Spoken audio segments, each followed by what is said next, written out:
Le peuple, c'est une collectivité, le peuple. Hein. C'est une collectivité qui élit une personne. Hein. Non mais, écoutez, on sait très bien, la question est plus subtile que ça. La question est de savoir comment le peuple détermine ceux qu'il va élire. Pourquoi il élit celui-ci et pas un autre? Parce qu'il voit en lui une priorité, bon, voilà. Donc quelqu'un qui n'est pas comme lui, quelque part. Donc il va mettre au-dessus de lui quelqu'un dont il sait qu'il n'est pas comme lui. Ouais, mais pas tout le monde. Qui pense, attendez, alors, qui pense ne pas être comme lui. Alors, attendez, le psy Mathias, oui. Oui, je pense pas pour tout le monde, parce que c'est vrai, quand on voyait, par exemple, après voilà, la première Douma, par exemple, en URSS, on appelait les bolcheviks. Bon, oui, c'est-à-dire majorité. Il va y avoir une élection, par exemple, comme en Allemagne, dans les régimes parlementaires, c'est-à-dire une majorité, un courant dominant, et c'est-à-dire que le peuple, quand il est élu, il vote par rapport à la représentativité de ses idées. C'est-à-dire que voilà, il va élire soit un député à l'Assemblée nationale, et qui va... oui, mais attendez, excusez-moi, pourquoi il va élire celui-ci et pas celui-là? Par rapport à ses intérêts, c'est que la personne, par exemple, si vous voyez... Bon, alors, est-ce que la personne qui est élue, elle est...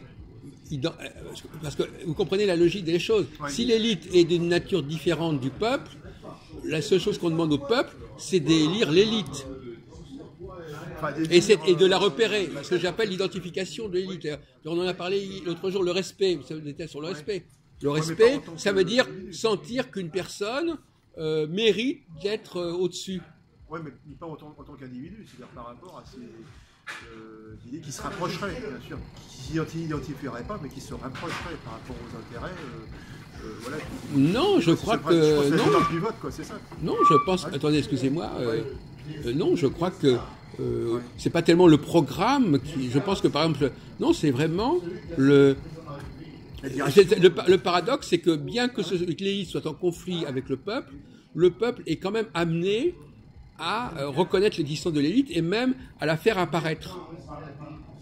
Puisqu'il va choisir en son sein, éventuellement, ceux qui vont le diriger. Et s'ils vont le diriger, c'est parce qu'il a le sentiment qu'ils ne sont pas comme lui. Donc il va prendre des gens qui ne sont pas exactement comme lui. Il a un sentiment de différence. Les gens qui l'élit sont des gens dont il considère quelque part qu'ils sont d'un autre niveau que lui-même. Oui, pour ça, qu'est-ce que vous en pensez parler de rapprochement pour, par exemple, des élus. Par exemple, voilà, il va ressortir effectivement des élus démocratiques. Bon, après, il va y avoir projet de loi, tout ça. Mais je pense pas à une identification par rapport à l'élite. Et on peut prendre le problème. Et si le peuple est incapable d'élire ses élites, est-ce que ça crée une crise? Mais l'élite, le gouvernement peut faire partie de l'élite. Non, mais s'il n'est pas capable d'élire une véritable élite. Par exemple, prenons les élections, cher monsieur. Oui. Les élections, par exemple les primaires. Pourquoi il y a eu des primaires à gauche et à droite, à votre avis? Alors qu'il n'y en avait pas toujours eu des primaires. Il y avait plusieurs candidats. Non, c'est pas ça. C'est parce que le groupe n'arrivait pas à identifier celui qui pouvait avoir vraiment une position supérieure. Et donc, ne pouvant pas y arriver, ils ont fait des primaires qui ont donné les résultats qu'on sait d'ailleurs. Donc l'élection, c'est souvent un pis-aller. On fait des élections parce qu'on n'arrive pas à s'entendre sur ceux qui méritent d'être mis au-dessus.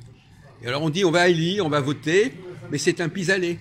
Normalement, ça devrait être un ressenti. On sent que celui-ci, on est tous d'accord, on a un consensus pour dire celui-ci, c'est lui qui doit être dirigé. On n'a pas besoin de voter. C'est un sentiment unanime, enfin une sorte d'unanimité, voilà, c'est celui-là. Voilà. Et donc l'élection, c'est quand on n'y arrive pas. Des affinités, effectivement, au sein du parti.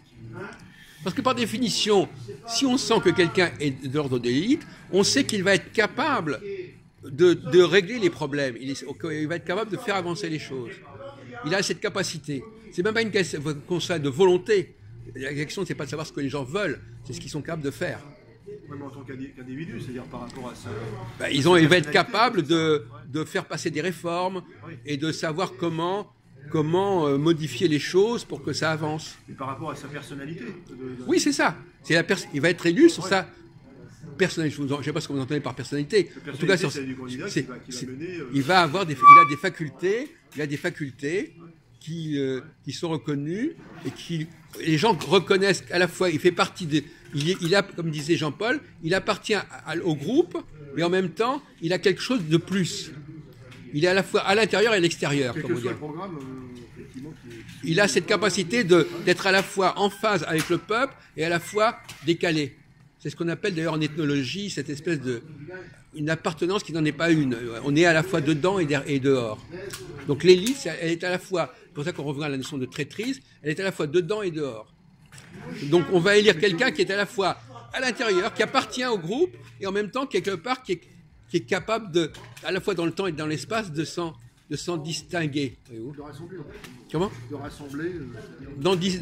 Oui, de rassembler, puisqu'il fait partie du groupe, et en même temps de faire craquer certains blocages, de déverrouiller quelque chose.